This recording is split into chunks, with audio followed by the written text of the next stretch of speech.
Welcome everyone to the Green Catwalk Forum. It's the first event that Green Home's doing this year. It's our annual event that we do. We like to do this one because, as you know, it's a variety of speakers from many different industries in New York, and it's fun to give a taste of all things sustainability, interesting programs and projects to come this year. So I want to thank our 5 speakers for making it. And I want to give a little background into Green Home. It's a all-volunteer organization. And we have 3 main programs. We have like a career workshop. We do these forums, which are usually on a specific sustainability topic. And then we also do our tour events where we like tour sustainable buildings. One of my favorites was we toured the Sims recycling plant a couple years ago. So buildings like that. And we have a couple new initiatives this year. We have this Greater Good initiative started by one of our volunteers. And essentially the idea behind it is to get high school students more interested in sustainability so they can partner with Green Home and come up with a project idea, and they're supported by us, and they will be able to write like a blog post or come up with a video idea, and we'll like feature them. So Denny Ting started it this past summer, and I don't think there's any high school students here, but if you guys know any high school students, share this with them. We have a volunteer, Crystal. Her email's crystal02@greenhomeny.org, and she's kind of like the go-to to get the ball rolling on involving the younger generation. As I mentioned, it's a volunteer organization. There's other aspects for volunteering. We do a lot of social media. We do the video editing, the event planning. We feature blog posts, and so if there's anyone interested in getting more involved with Green Home, there's lots of different avenues to take to donate your time for this good cause that we do every month. And I'll come back to that slide later. But with that said, Greg, if you want to start us off with your presentation? All right, great. Yes, let me just get your podium here. Slide up there, and it's all yours. Great. Can you just do this, Harris? Or is that just full paw here? Just leave that there. Cool. Yeah, you can move it down if you need more space. Yeah, no, that's good. That's good. If it falls, it's totally your fault, Greg. So, my name is Greg Murphy. I know there's another Greg. Try not to get us confused. But I'm with the Builder Project. Just want to say thanks to Harris, the team here, everyone for actually coming in. I know you guys could have kept walking down to MSG, watch the Knicks play tonight, win, but I guarantee you guys are going to learn something tonight.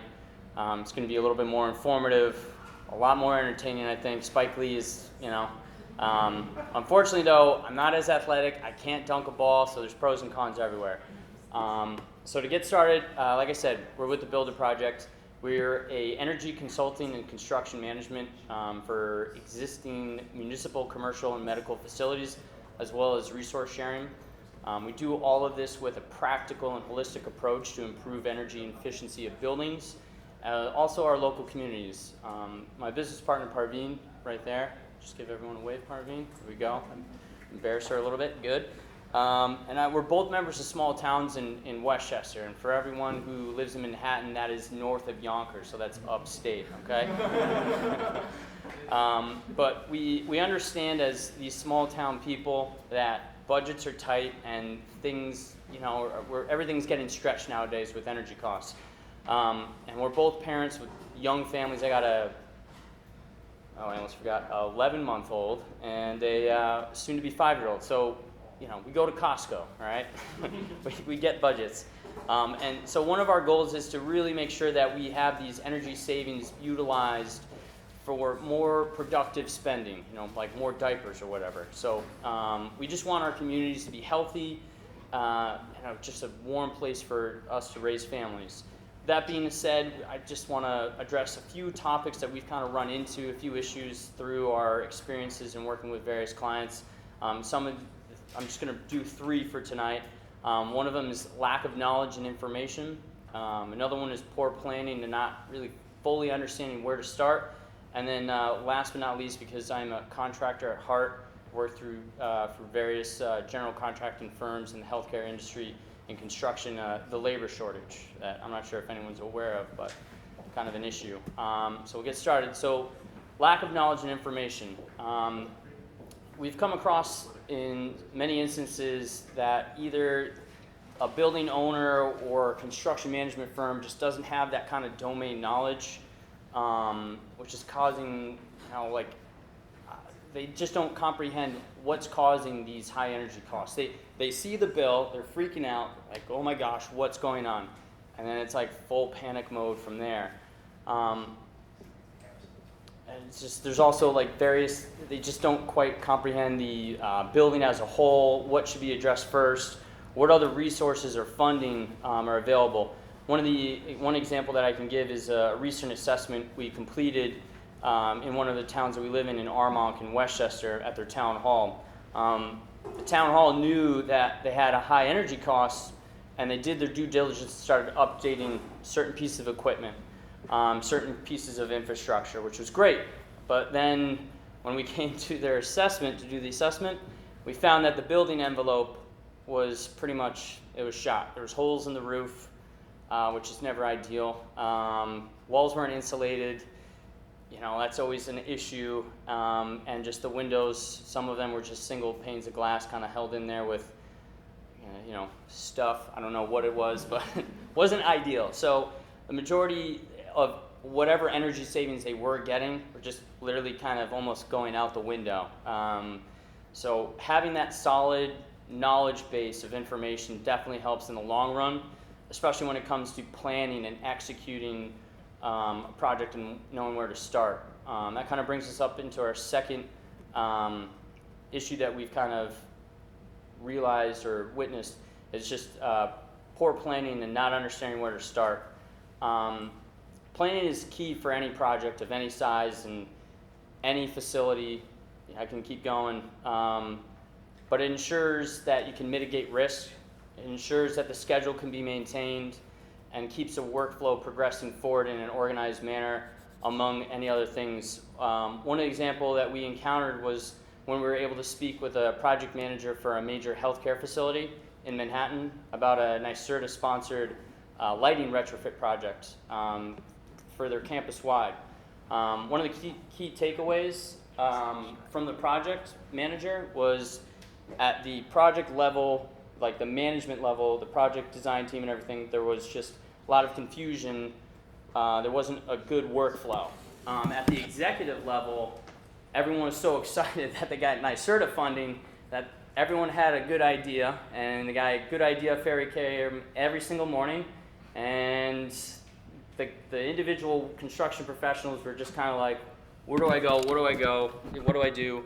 This led to several delays, plenty of change orders, and unfortunately, a lot of this could have been avoided if the planning was more solidified, basically at every level, at every echelon of management. I know there's a resource out there that likes to prevent these issues from this occurring, that can outline a plan to achieve these goals.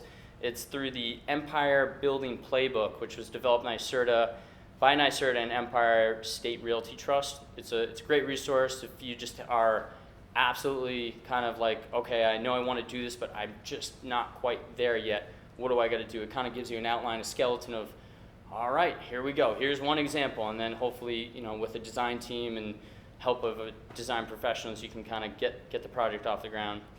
And then the last but not least issue that we keep running into, which, like I said, is near and dear to my heart, is the labor shortage. I know this is super critical in all these great ideas and plans that we have and we want to execute. but it's just, we're discussing all these things, designing, planning, but without capable construction professionals, these are just all pipe dreams. I know a recent statistic that I read was like a 4-to-1 ratio where 4 construction professionals were retiring, only 1 was coming into the industry, which isn't ideal when Kathy Holko's like, let's build 100,000 homes and let's get everything electrified. It's like, well, there's 4 electricians, so I guess 1 in Albany, 1 in Westchester, 1 in the city. So, and then another statistic I read was across the country, it's not just New York, but across the country, we're short approximately 500,000 construction professionals. Addressing this labor shortage quickly is the only way if we really have any serious hopes of getting everything moving and off the ground. I know a lot of things are still in design and concepts are being developed, which is fantastic, but when the rubber hits the road, we gotta have the people ready to go. One study that we've read that I really continue to reference, it's titled Young Talent Motivations to Pursue Craft Careers in Construction, The Theory of Planned Behavior. Great study. There's several key takeaways. One of the big ones that I hold, find it key is that the vital importance of exposure. The study just focused on people who are already kind of in the industry looking at a technical school, and they realized that even though they're exposed to the industry, approximately only 60% were staying in the industry. And that's a very concentrated, already exposed, getting the training. And so just imagine, cast a bigger net, a bigger study, it's gonna be, that number's gonna go down. And then it goes further and to say they didn't keep track of exactly who stayed in the industry, but that number they were kind of estimating wasn't much better. So, with that being said, it's definitely something that we should all be looking at our local school boards, trying to push to bring back technical education, shop class, all that good stuff. But with that, I'll turn it back over to Harris, and thank you for your time, guys.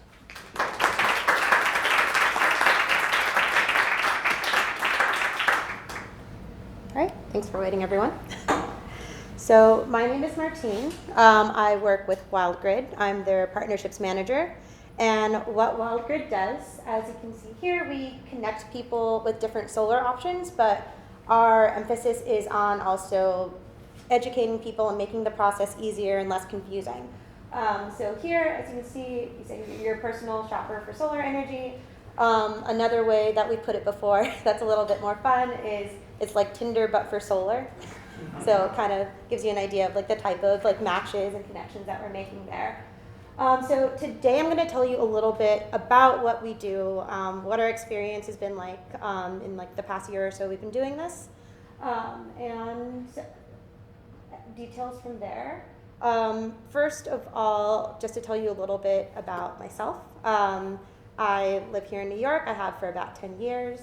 Before that, I was from Maryland. I'm actually fairly new to the energy space. I started off, believe it or not, in local politics in New York. Got involved because of social justice issues and things like that, and I found out more about climate activism through that angle, and that's what kind of brought me into the sustainability space. And also what brought me to Wildgrid with their emphasis on making sure that they're building a community, or we're building a community that informs people about what the renewable energy options actually are and what you can do on an individual basis. So with that, like I said before, Wildgrid's an online marketplace. We're focused on specifically helping millennials and Gen Z go solar. The reason we focused on that was kind of from the experience of 2 of our founders. So there's Crystal, who started Group Hug Solar. I don't know if any of you have ever used the in-window solar units that you can charge your phone and stuff, but that was Crystal. And then Corinda, our CTO and co-founder. So Corinda, a few years ago, tried to get solar panels on the top of her new home in Queens, and she went through the process that seemed like it made sense to everyone, got online, picked a site, and put in basic information and thought it would be easy from there. And at that point, she got bombarded with spam. She kept getting like sketchy calls and things like that. And the whole process was extremely confusing, like even with her having somewhat of a background in sustainability. So she reached out to Crystal, and that's how they came up with the idea for Wildgrid. We're focusing it on that like millennials and Gen Z age group, also because there's just a lot of opportunities in the renewable energy space that people in that age range, including myself, just don't know about until it comes up. So that's part of our goal. Let's see. Okay, so going back into that, a lot of what we do is trying to empower people, so that's the community aspect, in giving an opportunity for like people who see there's an issue, who know that they want to make some sort of change, and then it's just overwhelming. Especially renewable energy, I feel like we know how to take small steps like composting or using less plastic or things like that, but at least even myself until a year or two ago, didn't realize that there were ways within the renewable energy space that like I, as an individual, like that doesn't have a house that I can put solar panels on, can participate. So getting back to that, just like a little example of kind of what we were encountering and what like Crystal and Perinda were encountering early on, where a lot of options out there like aren't focused on making people understand what's happening, and then B, there just wasn't a lot of focus on why solar energy was beneficial for the environment and why it was sustainable. There's a lot more. I mean, it does save money often, but if you were going into it wanting to improve in that aspect, there's not as much information. So that became our question. How do we make it accessible for this group of people to cut ties from fossil fuels? And what do we do first? So we wanted to make the first step really easy. So that starts with design. So basically what we have right now is a platform that allows people to basically sign up. You give like very basic info, like where you live, whether you're a homeowner, that sort of thing. And we've already made contact with and vetted a bunch of different solar providers. So that can be community solar, rooftop solar providers, all of that. A lot of that is my job in partnerships. And basically what we're doing is kind of sorting through the many, many options and trying to work with people that are local, that have the same basis of wanting to focus on like sustainability and above all, and then also just on the up and knowing that you can trust. So that is part of the process. I'll show you like a little sneak peek on what that looks like at first. The next thing we want to focus on is education. I've mentioned that a little bit already, but a big part of what we want is for renewable energy and the different options to not seem as far away or as inaccessible. Even for myself, like being pretty involved in the space for a number of years, I had just felt like that was an option that, that a corporation can think about, or maybe someone who has like a huge, my carbon footprint, I didn't think there's anything I could do about that on a energy level. Like Con Ed's not going to do anything for me for that. So just letting people know what's out there and giving them an accessible place to learn more about it, and in just normal terms, like not using a bunch of lingo that people don't know, making it fun, accessible. And then finally, community, like creating a place for people to talk about these things, to share it with their friends, to share it with their families. So this is just a general idea of like what it looks like. You end up getting your match after you put in like basic info, and then let's say, so I live in Brooklyn. I put in that info, I rent, and then it would give me a few options for like community solar providers in my area. I would pick one, and then only when I pick one can they contact me. Like I get to choose how they contact me. We start that conversation, and then we're also there to kind of help them with that process, and make sure you have kind of somebody on your team and someone accountable as you go through the process all the way to the end result. And then education, like I said, honestly, like a lot of people don't know that there are even this many options in solar. So there's residential solar, as you can see there. That's what most people think of, solar panels on the roof. And then there's commercial solar, so like that same option for business owners. There's also community solar. I think most of you here probably already know about that, but a lot of people don't. So the option where you can kind of opt into energy that's produced by a solar farm and put more of that into the grid. And so our way of kind of reaching out to people has been to start with creating an online community. So as you can see there, my lovely coworker, Emma Jane, who's our digital content manager, and I did one over there too. But basically, like, the great thing is it's not even just about solar what we talk about. We try to stay abreast of just renewable energy news and making it fun, making it something that people are excited to know about and excited to get involved in, because truly if people can get involved in it, that's the first step in being invested and then taking action. Okay, and then this community, so we do try to do community events as well. That was my favorite one, plant swap, because I have a lot of plants at home. And so we do try to branch out of just like strictly like, oh, we're this marketplace. Like, we do want to kind of support the dialogue and be able to talk to people and get to know, like on a local level, the people that are joining. All right, and so to kind of end, we've been in existence since last December, so just a little bit over a year. And at this point, what we're looking at, we just operate in New York State, but we are looking at expanding, but not necessarily geographically.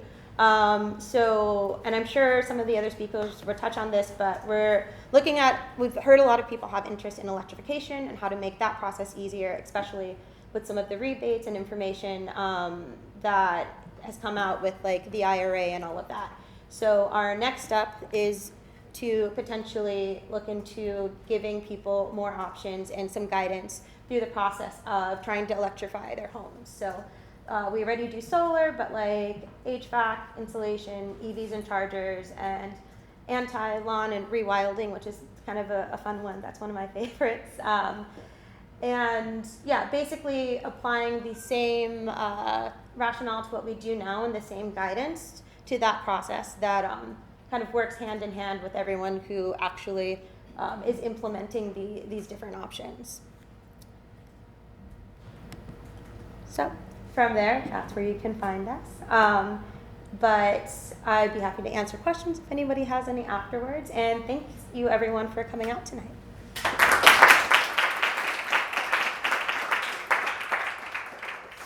Hi, my name is Giulia Luci. I'm a seasonal sustainability consultant at Steven Winter Associates as well.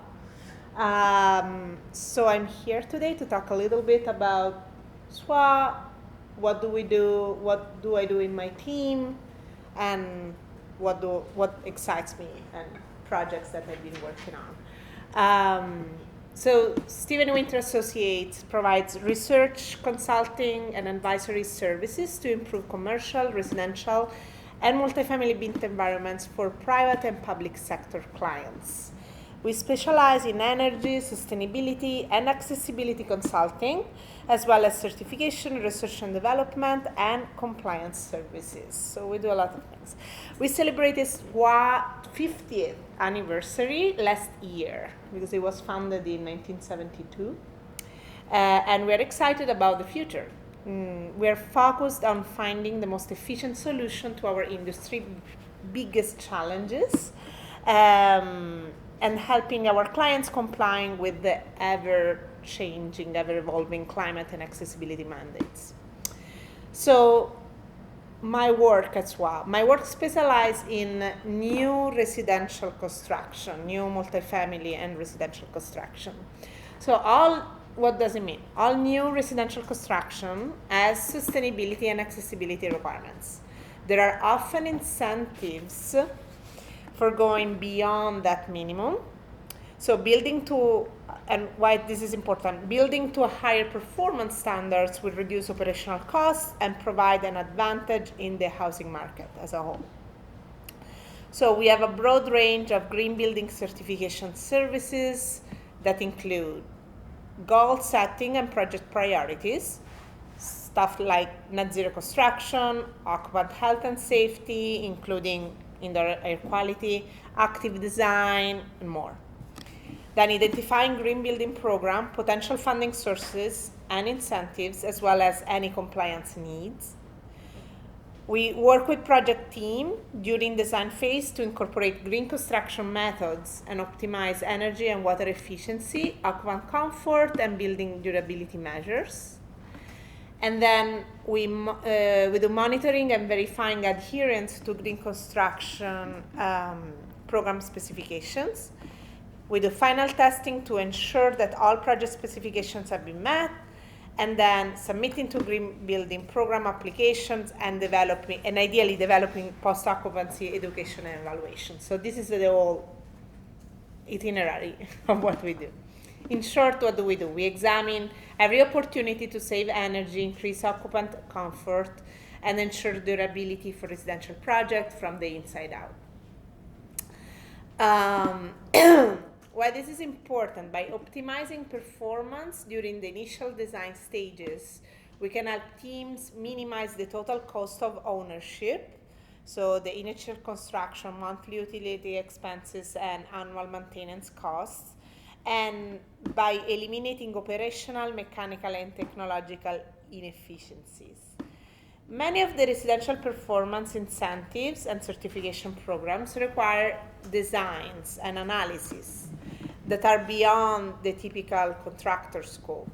So we have that experience to fill that gap and ensure ongoing success by providing plan review, design recommendation, field training, construction, field verification, and technical oversight as needed.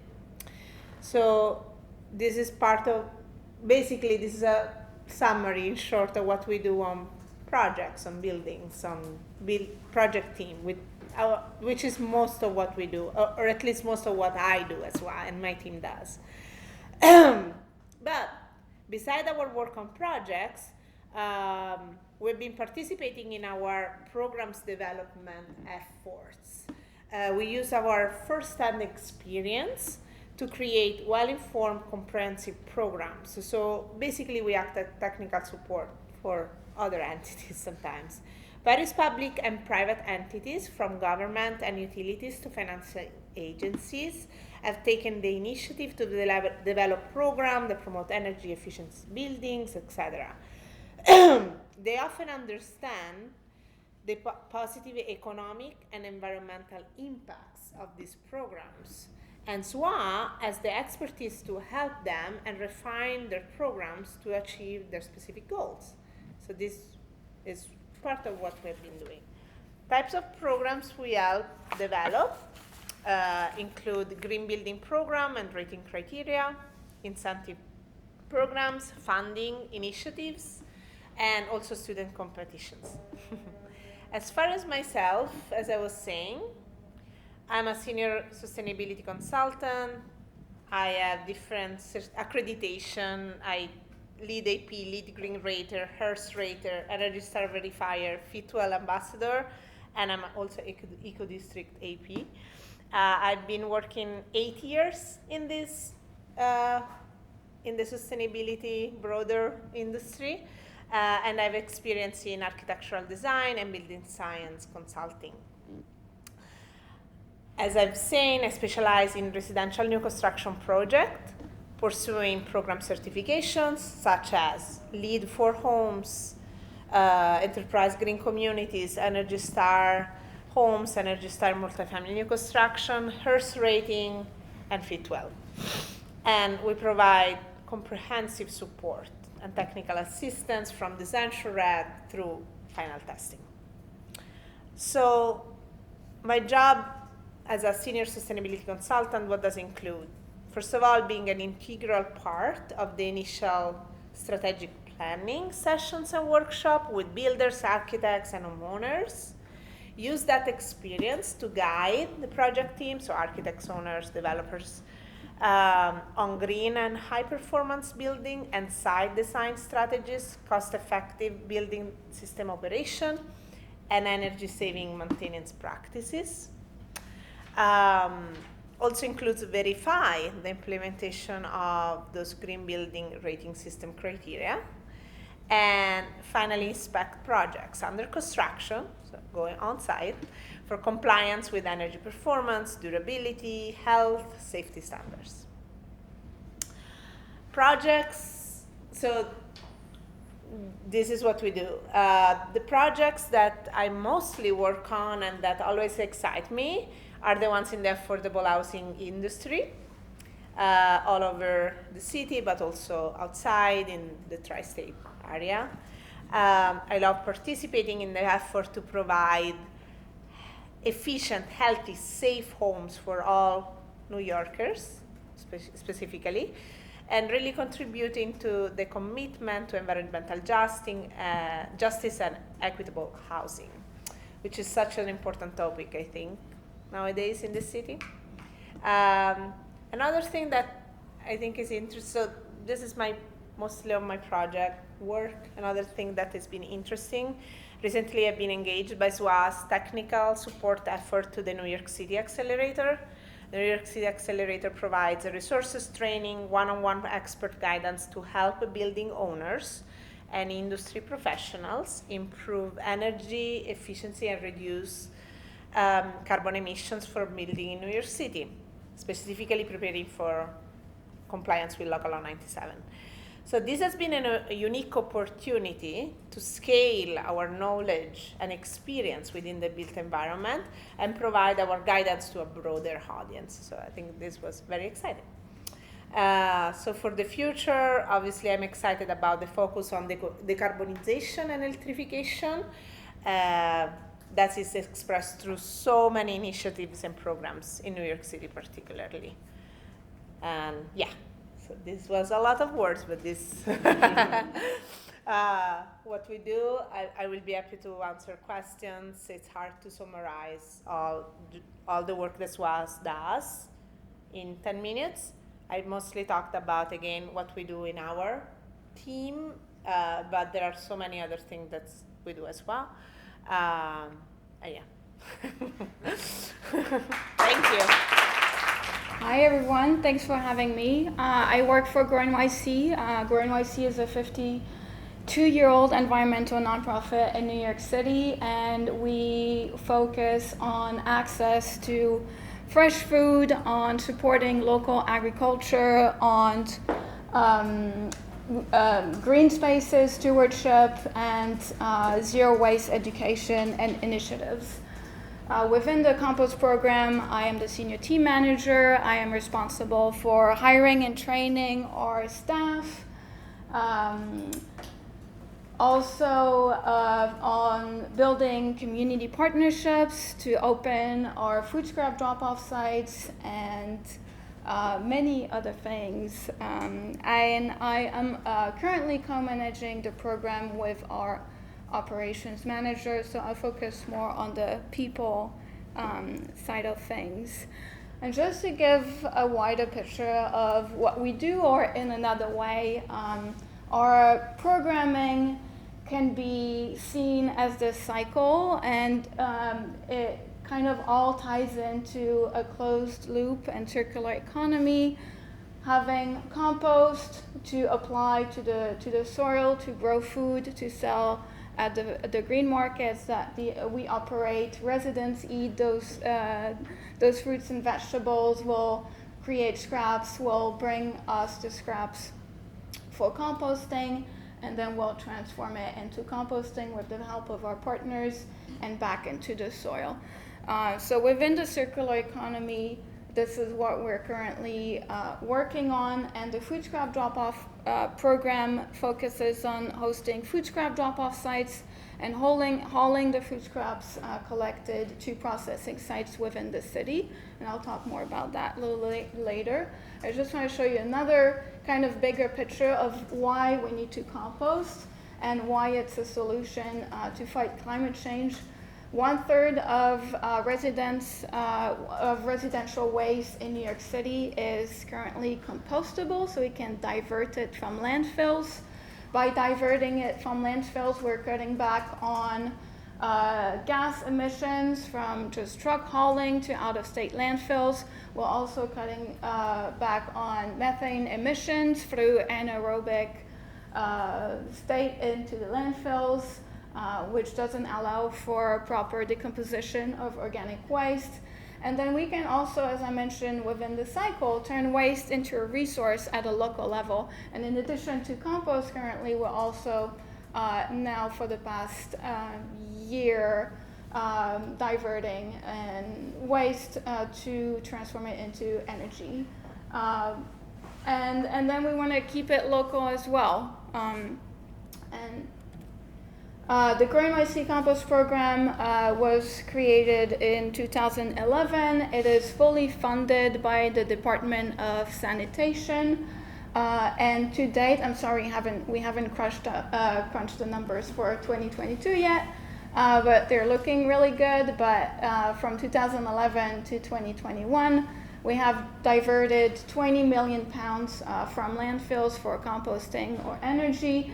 And you can see a dip in 2020 here, and that's because of the COVID-19 pandemic. Our funding was redirected to emergency food access programs, so we had to close the food scrap drop-off sites that we were operating prior to the pandemic, and there were 76 of those sites throughout the city in all the 5 boroughs.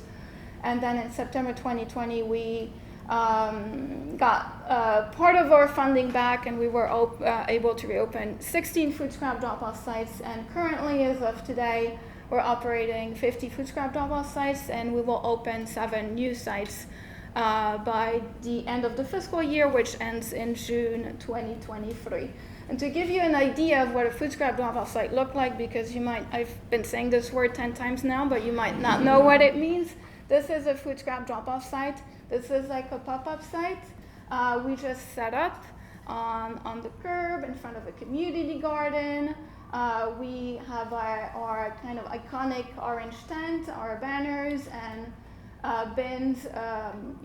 Depending on the popularity of the site or the input that we get, we'll get a certain number of these large bins to collect the food scraps in. And residents can come in. We are here at a location every week, same time, same place, and people rely on us, and they will come every week to bring their food scraps. Some of them are attached to a green market, like at Inwood, so farmers markets are a good place to get food scraps because that's where people also buy their vegetables, fruits and vegetables. And so we have currently 50 of those. They're all staffed by our compost coordinators, who will then educate the public on what we're doing and the importance of composting, and just also answer general questions about recycling and waste management in New York City. So we're staffing those sites, and then at the end of the day, we take everything away, we haul it in our trucks, we leave no trace, and then we bring the organic waste to processing facilities that we partner with. Just to give you an idea of what exists citywide, currently GreenHomeNYC is operating 50 food scrap drop-off sites, but we're not the only organization that does this. There are many community groups, many other organizations, nonprofits, who are operating food scrap drop-off sites within the city, and currently there are 220 food scrap drop-off sites citywide. Ultimately, we don't really care where you compost, we just want you to compost. And the difference between, some of you might be, I'm not going to talk about it in depth, but I'm happy to answer questions at the end. But there is also the curbside composting program with the brown bin, which is recycling, in your home, like your recycling bins, you set them at the curb, and they accept meat, fish, and dairy. The only difference at the food scrap drop-off sites throughout the city is that we cannot accept meat, fish, and dairy there, because we are bringing the food scraps to smaller scale composting facilities, and we have to collect things that can be composted by the smallest site that we bring food scraps to. our compost team is currently a very big team, and it's important for me to highlight because those are the people who do the work every day outside and making sure that people know what's available to them and making sure that the food scraps that we collect are not contaminated by plastics or rubber bands and anything, and then transporting those food scraps to our partners. We also have a fleet of vehicle. We can't be perfect. We do have to use diesel right now, but we're just operating within the city. We're not leaving the city. The further site away for us currently is the Staten Island compost site, but it remains in the city. And currently we bring 20% of our collections to the big reuse site under the Queensboro Bridge in Long Island City. They are also a nonprofit partner, also funded by sanitation, and they are processing food scraps, and then they're also focusing on education. Then we bring 14% of our collections every Monday to Governor's Island. We have 3 trucks that go onto the ferry, and then we do the windrow build together. But they will be processing, also a nonprofit partner, also this program funded by sanitation, and then they will do processing and education. And then the remaining load will bring 26% to the Staten Island compost site, known as Fresh Kills, operated by sanitation. And then we are currently bringing 40% of our collection to a waste management facility, which will then bring it to Newtown Creek Wastewater Treatment Plant for the waste to energy process, which I was talking about before. And I'm finishing with this compost distribution. It's not part of our mandate, but it's important for us to then show people what they've worked towards with us and contributed to. And this is us showing this is the resource that you helped us create by giving back finished compost that was made by our partners. And then we'll do a few street tree care events. We'll do an annual gift back, and you can't believe how excited people are when they see finished compost. Like, I helped make this. It's like, yeah, you did. So while this could be considered a small step, I think, if we do it collectively, it can be, it's quite wonderful to create that closed loop and resource at the local level. And I think questions are for the end, so we'll keep it at that.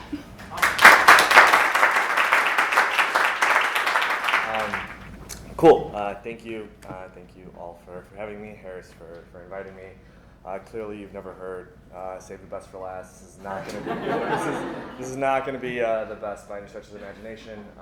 But happy to talk to you guys about transactive energy. For those of you who've heard of something like virtual power plants or demand response, this is another spin of something quite similar. My name's Eugene. I'm the CEO of Bell-A-Lot. We're a software consultancy focusing exclusively on accelerating electrification. We work with energy transition companies like Sunrun, AutoGrid, Scale Microgrids for New Yorkers, and utilities like Con Ed, but also PG&E and Southern California Edison. We focus on 2 things within electrification.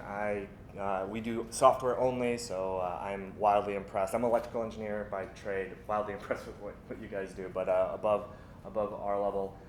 We focus on education and engagement and interoperability. Education and engagement is already been covered, I think, twice today on educating consumers. We help some of the bigger companies like Con Ed educate consumers about things that they're trying to move forward. In Con Ed's case, I'll give you an example because we're going to spend most of our time in interoperability land today. But in Con Ed's case, if you go to charging.coned.com, it's a fleet site, fleet's electrification calculator that we built. And then we also focus on interoperability. Interoperability is really making devices talk to one another. This is a vertical that should be easy, but is quite hard across the country.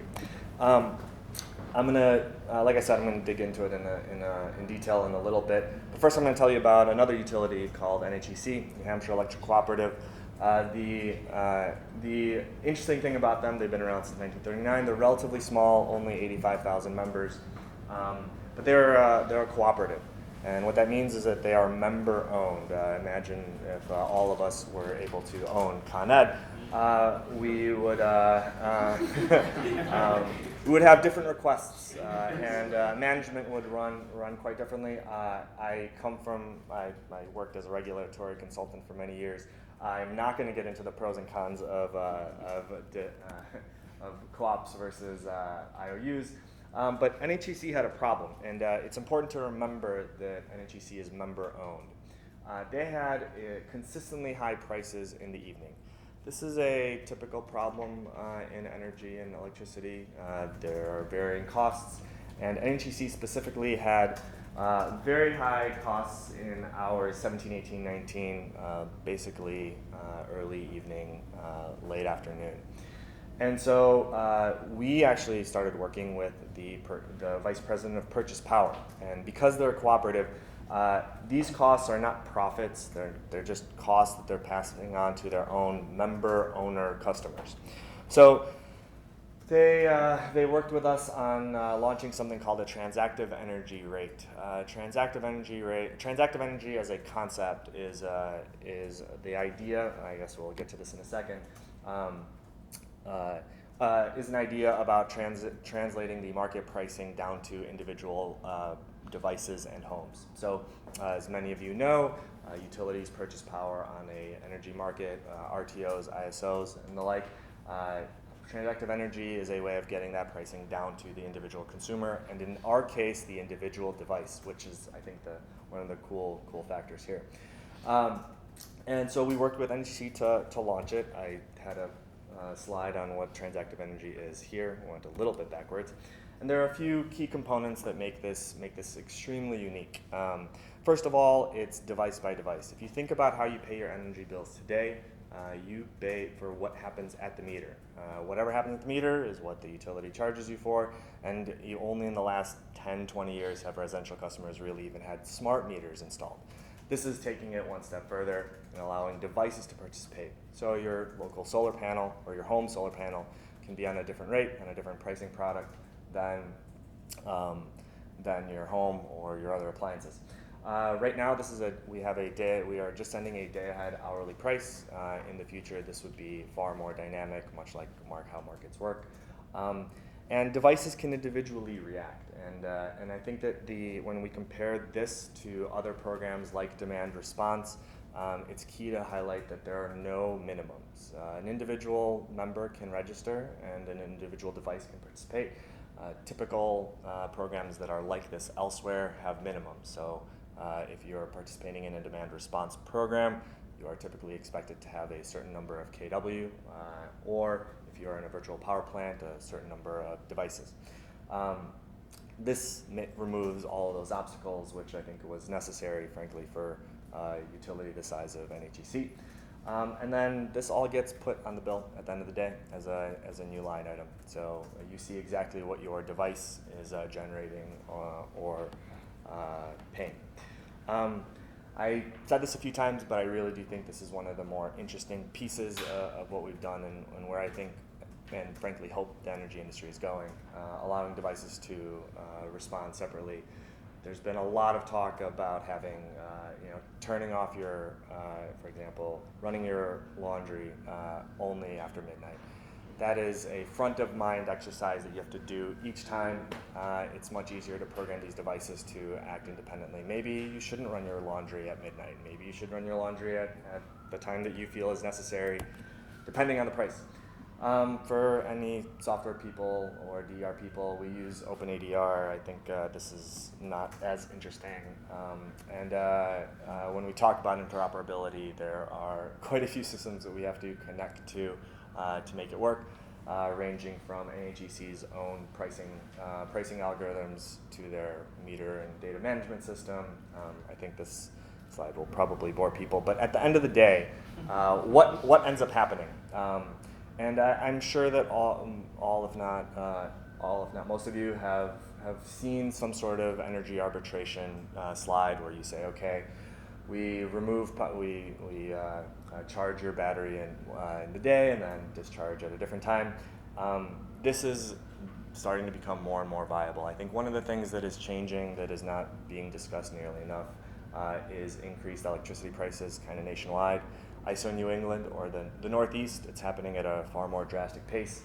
And even though if I would have been giving this presentation 2 years ago, I would have said that energy arbitrage is not a very viable exercise, we are starting to see it become more and more practical. And I think when you get into this, you can start seeing some very obvious advantages. So this was a sample day, but if you look at it as compared to their other rates, you can see that you only have to cut a couple of hours of behavior for your devices, not necessarily your entire home, in order to make a pretty big difference. All of these lines are different rates that are available to NHEC members. So if they just avoid the peak, NHEC pays less for power, and so do each of their customer members.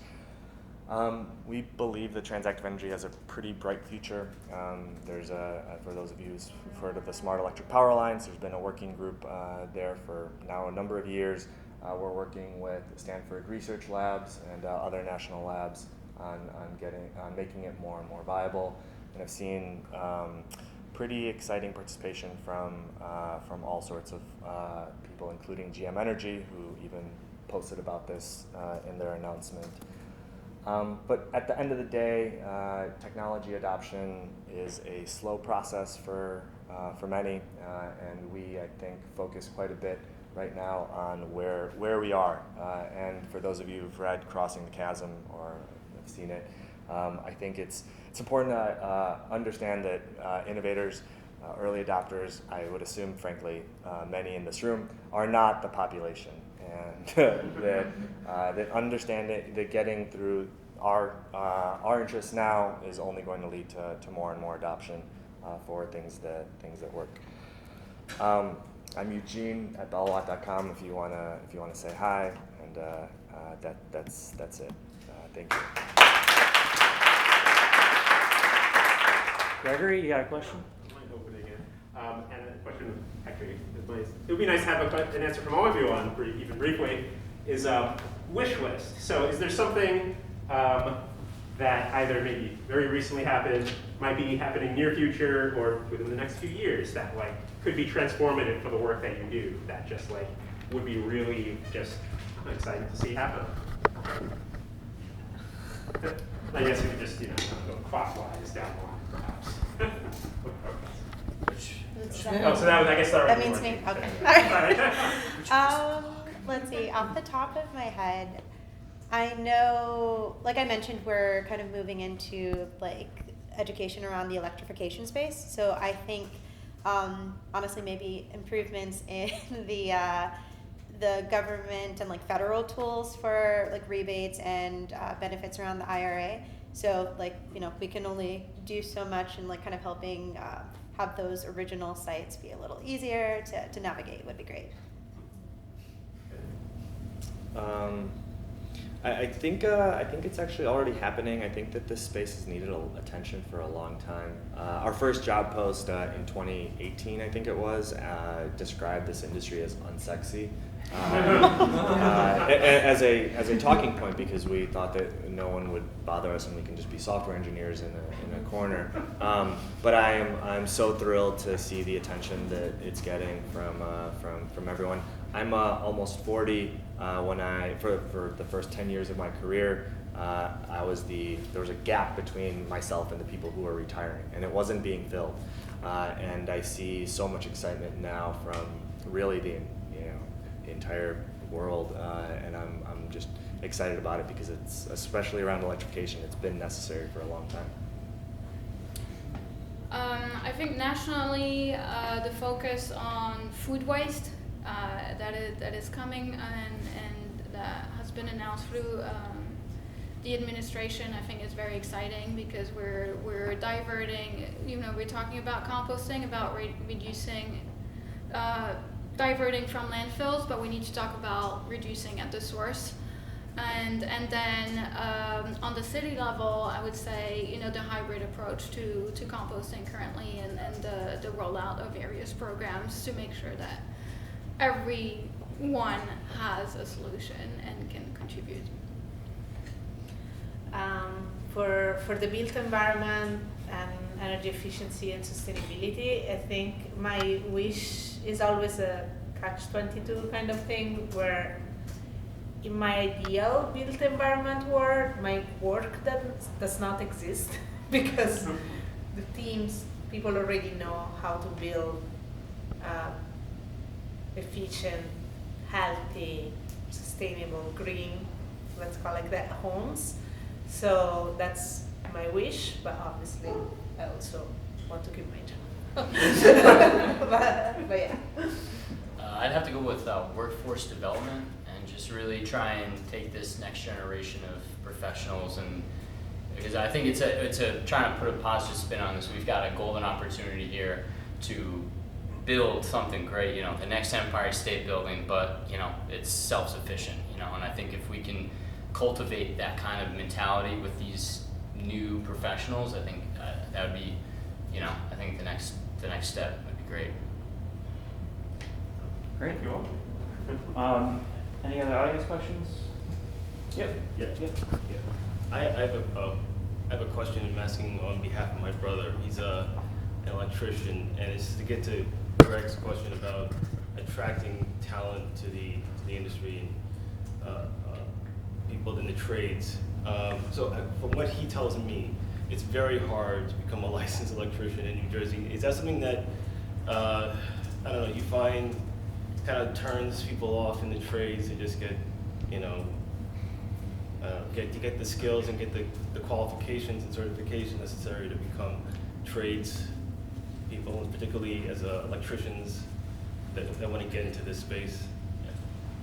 So, sorry, I missed your name. I'm just trying to make a connection. You're Alex? From New Jersey or not from New Jersey? I'm from New Jersey. Okay, cool. Nice to meet you, Alex. There's a myriad of issues here when it comes to this kind of issue. You know, it's a grind. It's physically demanding. I know there's a lot of, when you get to that level where your brother's at with trying to become a licensed electrician, there's a lot that goes into it. It's a trade. Not to sound biased if there's any tin knockers or, you know, plumbers or something like that, but it is a very technically demanding trade that, like, you make one mistake, you put a finger where you're not supposed to, and then you're inside that wall over there and you're cooked inside. So it's demanding. I think it's mental health is a huge thing. I know suicide rates are highest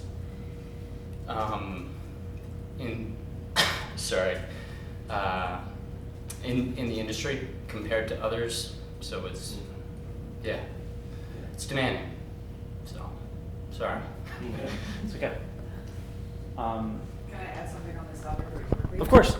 I work in a company that does solar panels and basically installation of renewable energy.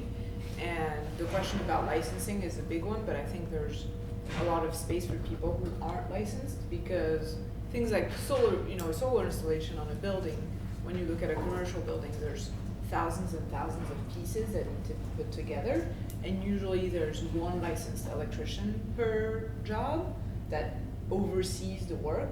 And so there's a lot of space for people who aren't licensed, who are starting, who are becoming journeymen, apprentices. Actually, the Inflation Reduction Act has a lot of new requirements around apprenticeship programs. So it's going to force a lot of contractors to create these apprenticeship programs so we can access the federal funding on projects, even if it's not on municipal projects or anything. So that's going to force everyone to get it together, and it's going to force people to get into these apprenticeship programs so that they can get trained. And a license is the gold standard, but you can work in this industry for 30 years and make pretty good money, especially with some of the more recent developments, and not have to get licensed. So it's up there, and I think it should be a goal for a lot of people, but there's work for people who are not licensed too. Thank you, Luci, for that addition. Yep. Yeah, a question for the composter. I have two questions actually. One, I've heard about the citywide pickup, or not citywide, but a pickup program for compost in Queens. Yeah. And is that ongoing? That's in Yeah, so that's a program operated by the Department of Sanitation. So while we are fully funded by the Department of Sanitation, we have nothing to do with the curbside composting program. So yeah, they have curbside composting Okay, in but do you Queens, know- but this is the brown bins, and we Yeah. have the food scrap drop-off sites. Is it going to expand if and when? I don't know. Don't know? I Okay. have no idea. No. My other question is about, I've heard about a certification for master composter program. Do you guys do that? We don't do it because we are funded for collection and hauling, but all of our partners, most of our partners, for example, Earth Matter that I mentioned as a processing partner, wait, are they doing? No, I'm not sure if they're doing the master composter. I think they used to. But the master composter certification course is usually offered by the New York City Compost Project, and there are several nonprofits who will host the New York City Compost Project, like the Queens Botanical Gardens, and the Lower East Side Ecology Center are currently offering the Master Composters certification course. Yeah, but we're not. I highly recommend it. It's great to get involved with your community and just to learn more about the composting process. Yeah. Yeah, while we're on the issue of composting, and I know that DSNY suspended the program in Queens for the winter, so, which is not good just when folks are getting used to it, but that's another problem. But do you think, and this is just your opinion of course, that the city will actually mandate composting? Because many people have said that without mandating it, you ain't gonna get folks to do it. I think we're all advocating for it in this field. I honestly have no idea where the city is going. I just know that they have expanded the initiatives by rolling out, curbside composting in Queens, despite the winter suspension, and by doing pilot projects with the smart bins, and then expanding this program also recently. So it looks like they're expanding before maybe an announcement, but I don't know. I have no inside info on that. Open. Yeah. Why not coconuts? For a that's really caught my eye during the presentation.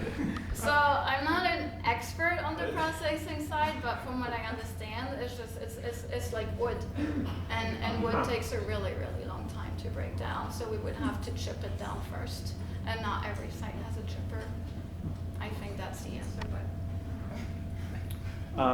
Sorry, you wanted to ask something? Yeah, I have a question for the transactive energy. So I'm curious how it sounds really fascinating, the idea of energy arbitrage at a sub-meter level, because I worked on several projects involving energy data, and I know there's a lot of initiative at the statewide level on aggregating energy data an hour by hour basis, but the biggest challenge is data privacy and how customers are not consenting to share the data, right? So how do you guys work around that, different utility and customer or aggregators? Yeah, you're getting at a very a question I won't be able to answer in a macro level, which is who owns the data. Utilities, we work a lot with utilities. They tend to think that they do. New York, a lot of consumers think that they do. A lot of the device manufacturers think that it's theirs, and then sometimes states say this is their own. New York State is one of those that is working on a statewide data program for that purpose. There are standards that exist for this, like Green Button. We're sponsors of that standard, but there's far from any sort of clean separation In NEGC's case, we are working with the utility, so we are acting on behalf of the utility, and this is all data that they have. Anyone who subscribes to the program, of course, we need to know their hourly device usage data, and sometimes even more granular than that. Did that answer your question? Yeah. Yeah. Yeah.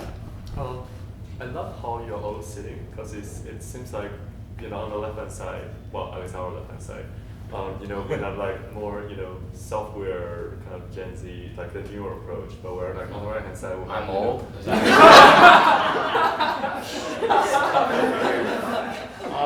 What I'm trying to tell Greg is that. Okay, I age bad, I got it. No. Like the traditional retrofit approach, focusing on energy consumption retrofit, going to sending an engineer and looking at how you can switch all the different windows and things like that. I really want to know. I'm curious to know, what are your thoughts in cutting down the mission of old type of building? Is it have it to do with more with the retrofit and changing the different structure and upgrading different equipments? Or is it, different timing behavior of devices in that building and, where the electricity come from? So, what is, the percentage in your mind in terms of its contribution to the overall mission? You're the nerd guy. I don't see them as competing interests. I think they're both one and the same around. I hate to use the word again, but electrification.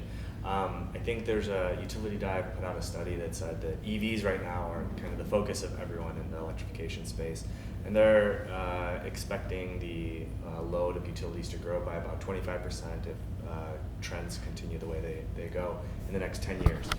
The following 10 years, utilities will grow by another about 75%, or 3 times as much as EVs on the building side. So there's a lot of everything from HVAC. I'm not a building expert by any stretch, and I'm going to embarrass myself quickly. But there are so many elements that are, I think, necessary for electrification within homes and buildings, and we are just now starting to scratch the surface of even caring about it, let alone doing anything about it. I think yeah, you guys. It's an interesting question. I think from my experience, what all the building science people are focusing on doing is trying to minimize behavioral the way. Sorry, let me rephrase. Are trying to minimize how consumption of buildings is affected by behavior of occupants. So, to make an example, occupancy sensor for lighting. Why do they exist? Because people are always going to forget to turn off the lights. It's very hard to change that. So rather than change that, let's change the technology. So there is a lot of focus on that. Like there is definitely both components, right? So you can have the best building in the world, but if people operating that are not capable of doing it, it's going to be a shit show. So how can we leverage this in the way that it's not only state of the art, but also whoever is going to operate that is going to work. And so in this commissioning, for example, is a big thing. As I said, minimizing anything that people do not have to touch anything for things to consume, stuff like that. So I think that should be a focus. But it's an interesting question. I don't have a percentage. If I could piggyback off you, I think humans as a group are extremely good at adapting. It's like you were saying, you could make the most energy efficient light in the world, but if someone just doesn't go like that, then is it really that efficient? So adapt to that next thing. So I think from my perspective, the next step would be kind of integrating everything, try and work together.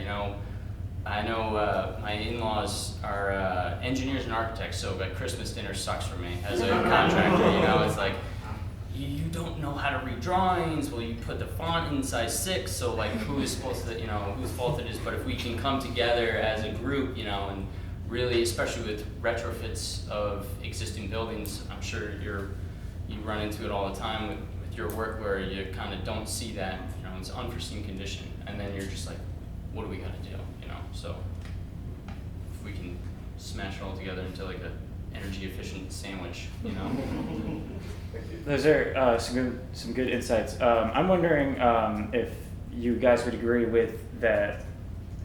The order of operations would be the retrofits first, build it like good, not everything can be like passive house, for instance, but get buildings as close to passive house as possible, get the triple pane windows, do all the stuff you need to do with retrofits, and then work your way towards the new tech, the solar, the transactive energy, the smart lights, the integration of technology.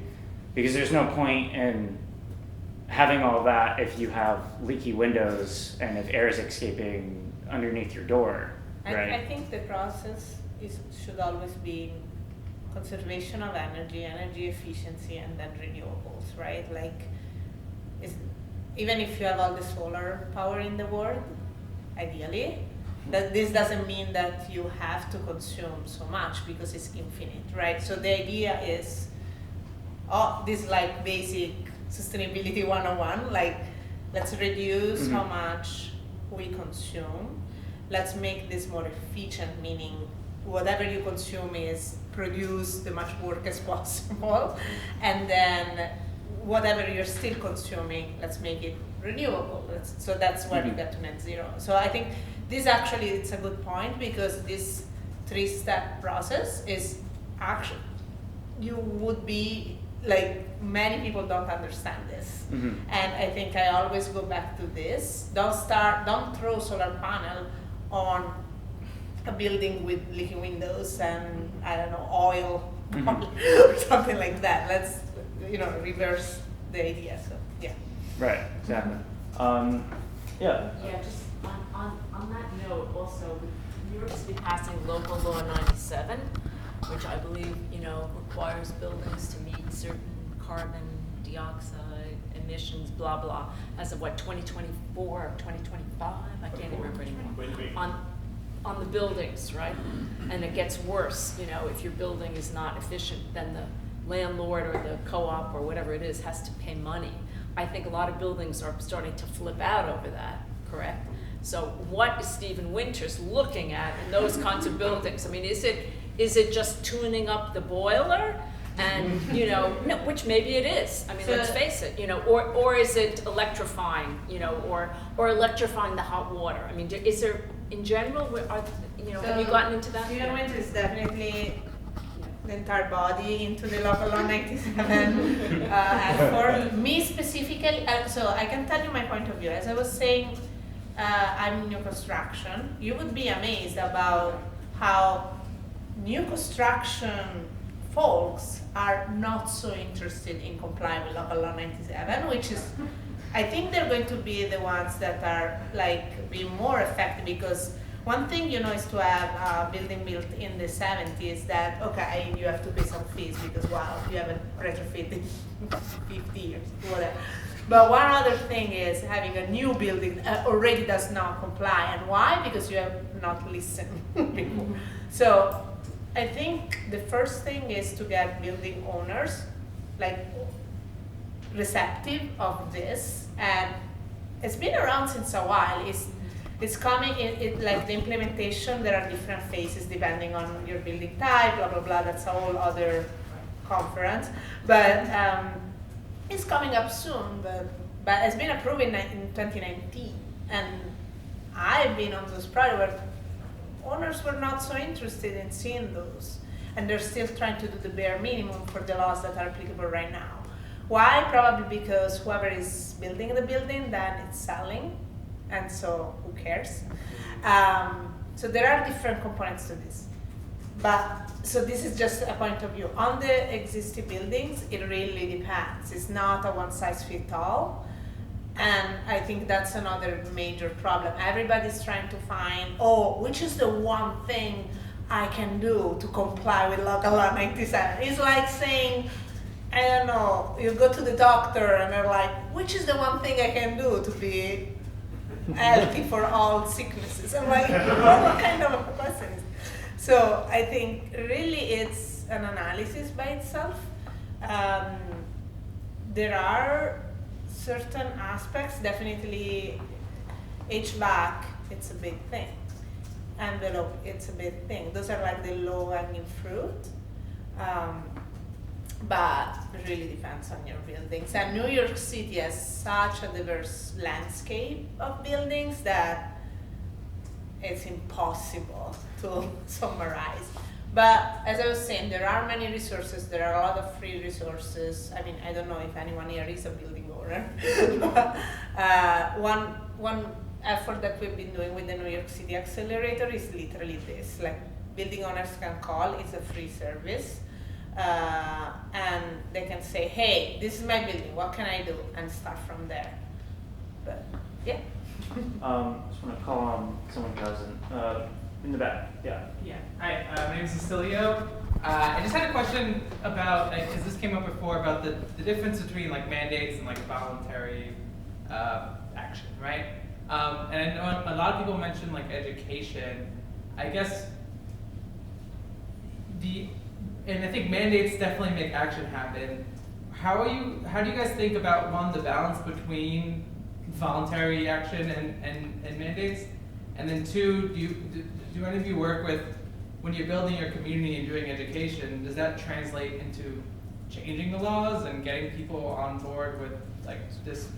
Like, it's not just education for voluntary action, or is it education to eventually become laws? I'm just thinking about the interaction between like a lot of the education that you guys do, and how does it make impact other than scaling a bunch of voluntary actions, which don't seem to get us there, or might not get us there. I can talk a little bit about that. Just from my experience or my opinion, I feel like, yes, like the engagement starts with voluntary action, but I think a lot of it sometimes comes down to the level of engagement of an individual or whoever is receiving the education. So you can give people information, you can show them ways that they can get involved. There's always going to be like a certain percentage of people who want to take that further, who want to actually work to like move that into changes for legislation. And I think it depends on like how passionate an individual person is about it. So yeah, like I guess our focus, or at least like my focus has been giving the tools and then letting people use them as necessary. They may stop at voluntary, they may take it all the way to like further organizing, and we're working on like having options for that down the line. Like, okay, so you've taken these steps, like you've done whatever, and now you want to see how do we change this on a higher level.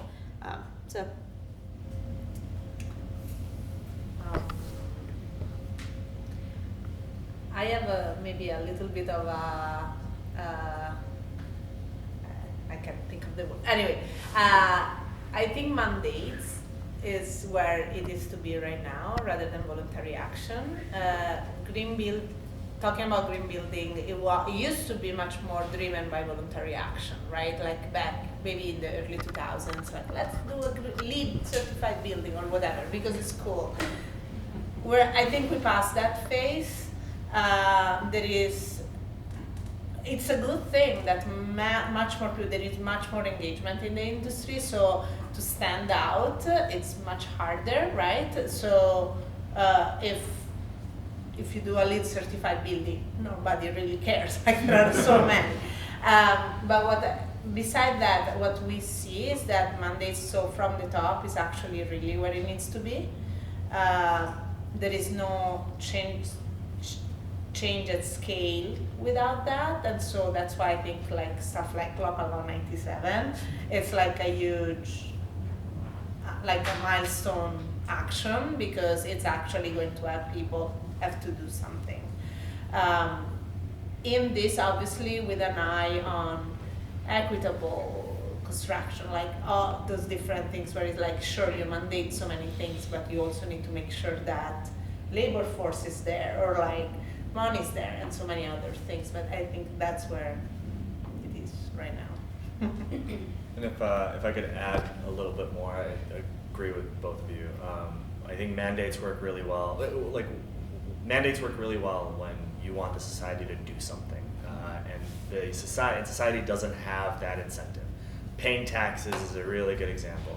If it wasn't mandated, no one would pay. Like no one's volunteering. Very few people would voluntarily pay taxes, I think. So that's a really good place mandate. We are in I think a murky territory where a lot of the actions that utilities, energy companies want you to take are generally beneficial. High energy costs correlate with fossil fuel usage. Not perfectly, but directionally. So that's when your natural gas peakers are being run. That's why it's so expensive. So right now, you kind of need a little bit of both because I think the incentives are there for the people from utilities, energy companies, at least from where I sit. And it is a hard thing to learn. There's a lot of nuance, and there are plenty of fleet providers, for example, that want to electrify and then suddenly have to learn about what electricity costs and rate structures look like, what operationally that means. You're installing chargers somewhere. You can't just park anywhere in a school bus parking lot anymore. And that point of education is where I think is going to be a near-term focus that hopefully, as we all learn how to use energy and will no longer be necessary in a decade or so. All right, it's 8 o'clock now, so let's do like 2 more questions or so. Yeah, I have, it's like kind of a follow-up to everything you've been talking about, because I've been thinking a lot about kind of like the consumer behavior aspect of it on like an individual level, specifically in how, you know, like me as a renter, right, of an apartment, and I'm interested in reducing my carbon footprint, right? Like I am in the space and I do care about this. And I find it difficult to find clear information on it, understand like how it even works. Like it's like it's like paying your taxes. Like it's very difficult to understand it because it's not taught anywhere.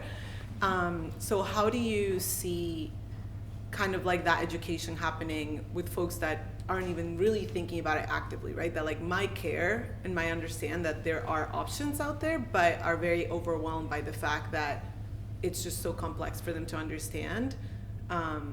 Yeah, how do you see that, right? So like not necessarily your early adopters, but people that like really also could be great in being like welcomed into the space, right?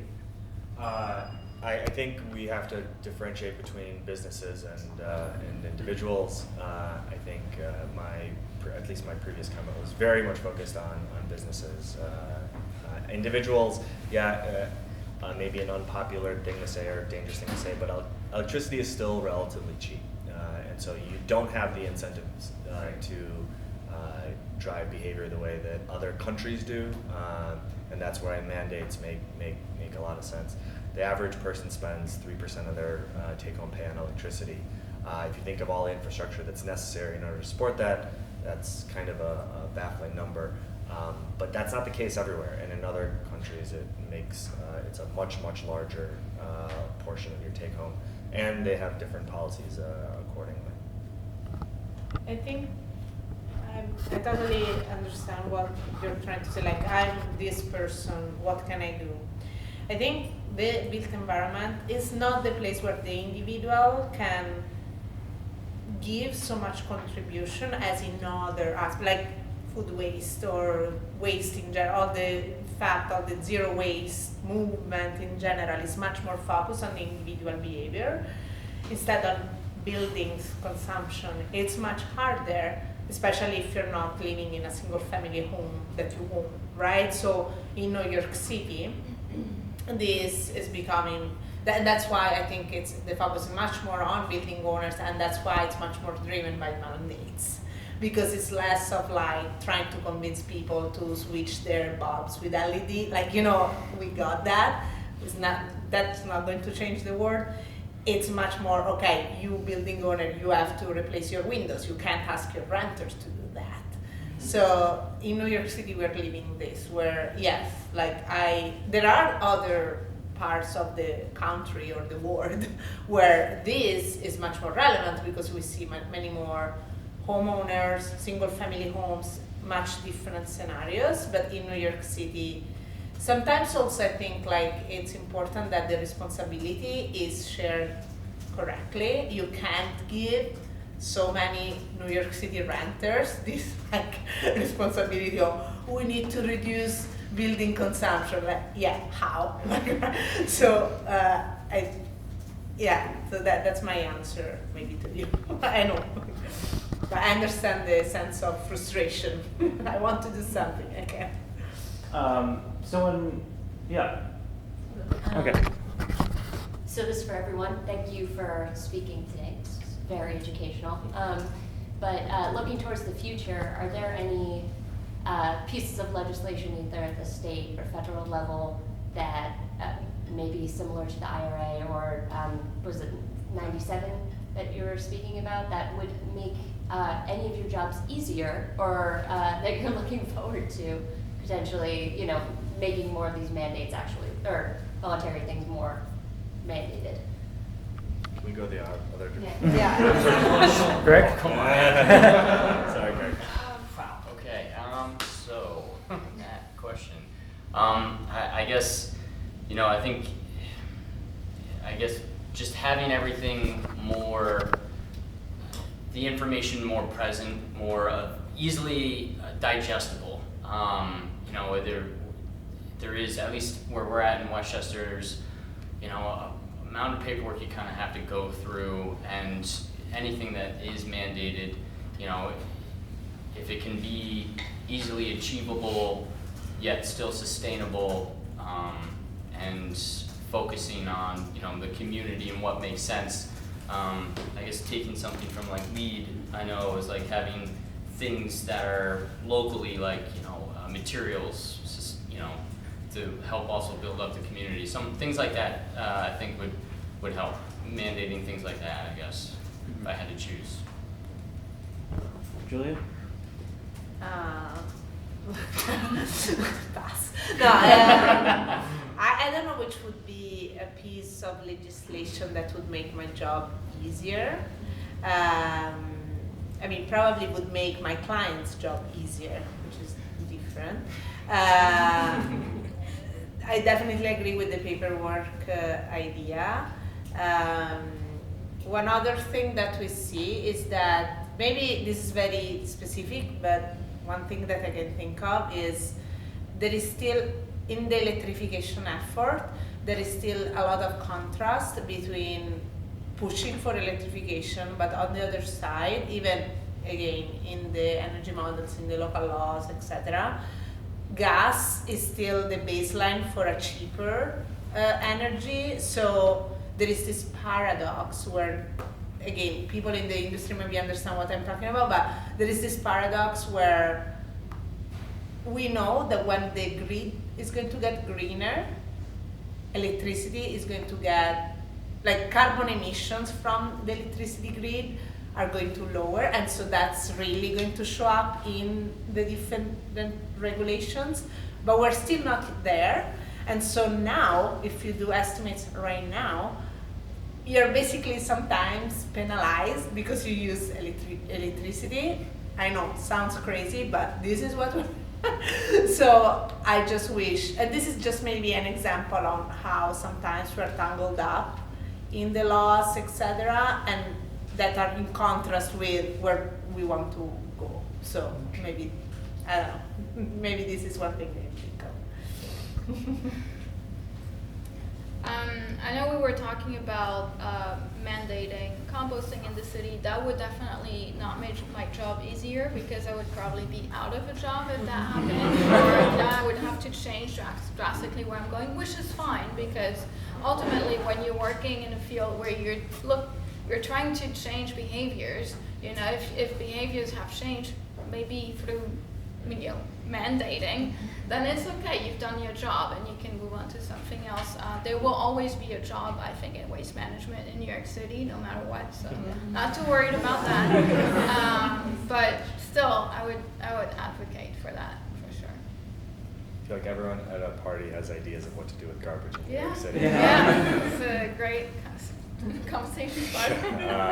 Little do they know they're talking to an expert. I think I would say price on carbon. I don't care if it's cap and trade, carbon tax. I think we have so many conversations these days about renewables. All of this would get simplified if we just put I guess I'm showing my hand of what I believe should happen, but a price on carbon. What we do with it is frankly irrelevant, but I think it'll simplify a lot of conversations and initiatives that are getting packaged in different ways for one reason or another. And I think it would just lead to a much brighter future on day one. Let's see. I would second what you said about things being more digestible, and that could put me out of a job as well, but that would be good. But for a very specific part of my job, I would say legislation and like mandates surrounding like community solar farms and developing more of those potentially, because interestingly enough, kind of what we were saying before, where there's a limited amount of things you can do as an individual, like on an electricity standpoint, but that is one of the actions you can take for very little, like no cost on your end. So having that, where there are a lot of just more local laws that kind of keep the growth of that part of the industry smaller. So yeah, that is also where, again, things like mandates do come in handy as well there too, like allowing for growth despite maybe pushback in other areas. All right, great. That's going to wrap up the Q&A so we can get going here. I'm just going to pull up my last slide. As I mentioned, we do other events. So the next event, very quickly coming up, is in February. It's going to be February 7th. It's a career workshop, non-STEM careers and sustainability. That's always a huge question at these forums too, because not everyone is in the sciences, but that doesn't mean that there's not a job for you in this sphere that you guys all work in. And then for forums, it's going to be the third Wednesday in March. The topic of that is to be decided, but if you go to our website, you can join our newsletter and you're going to get all the updates from that. So with that said, I think that's going to wrap up today's event. I want to thank our 5 speakers, and also really want to thank Fujitsu for allowing us to be at this amazing venue, as always. So yeah, let's get a final round of applause.